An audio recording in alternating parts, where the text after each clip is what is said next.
This just coming into our newsroom now, Fox News alert. Two sources are now telling Fox News Mollie Tibbetts has been found dead. Her body has been found. The 20-year-old rising sophomore at the University of Iowa, as you remember, vanished the evening of July 18th. She was jogging in the rural farming town of Brooklyn, a close-knit community of just about 1,500 residents. As you can remember, it has been weeks now where that community has come together. Law enforcement officials, both local and at the federal level, have been searching for this missing girl who was last seen while she was jogging. We have had her father on this program on multiple occasions. She, her brother, her boyfriend have all been part of this search. He had just recently, in the past day or so, reluctantly returned. Her dad returned back to where he lives in California as the search had continued. He said very reluctantly, I'm being told I sort of need to do this as the search continued. We've called this sort of a halftime, a break, he had said. And now this news this morning, per two sources telling Fox News that her body has been found. Mollie Tibbetts, the 20-year-old rising sophomore at the University of Iowa, her disappearance was completely out of character for her. She had been staying at her boyfriend's home while he had been traveling. He was working on construction about 100 miles away from that home. She was dog sitting at the time, her boyfriend said. Matt Finn, our reporter, has been on this story from the beginning. Matt, what are you learning? Sandra, this morning, two separate sources telling Fox News that Mollie's body was found near Iowa. We don't know exactly where. We don't know the circumstances. And just a tragic ending to this story. As you just said, Mollie Tibbetts' father just returned to California. He was kind of closing the door on being on the ground in Iowa, but you can imagine that his heart was still there. And now, unfortunately, he's probably being called back, Sandra. And authorities had really encouraged this search to continue both locally and the surrounding areas, as we know. And again, Matt, this news just coming in, we don't know whereabout her body has been found. A local hog farmer had been interviewed on multiple occasions. He had turned down a lie detector test, and then he had agreed to one. He passed that.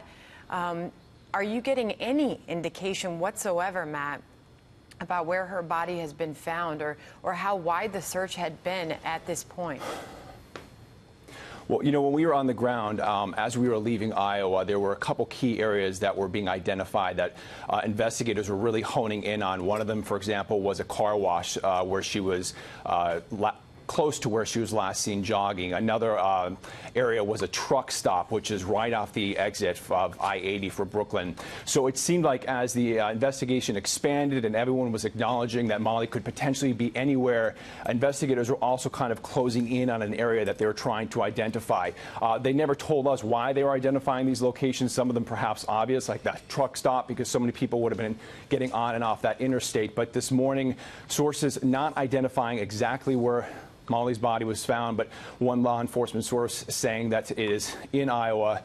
We don't know the nature of her body or what exactly happened. The reward was inching closer to $400,000, and I'm told now that the motivation behind that reward is now going to turn on a dime, and they're now going to use that to try to find who did this to Mollie. Sandra. It was an unusual search in that we didn't get a lot of updates from authorities on the ground there. They would schedule a news conference and then cancel it. That happened on multiple occasions. Matt, we still don't really know why that was. There was speculation that the person of interest was so close. Authorities had even suggested that the person who took Mollie was searching amongst them, was attending the candlelight vigils. But the bottom line is that there was really no persons of interest. As this investigation continues, I should say, while her body has found dead, the investigation surely continues, Matt. Yeah, you know, there was a lot of frustration on the ground because police were being so tight-lipped. And we all know that if investigators release any information, it can be used against them. And so for quite some time, people were pleading, give us more information. Maybe we can help you identify a suspect. But investigators never did that. And they never let on whether they had a couple key suspects or if they were, you know, completely at a loss for information, Sandra. Matt Finn reporting on Mollie Tibbetts. Two sources telling Fox News her body has been found dead. We will have more on this as we get it. Matt Finn, thank you.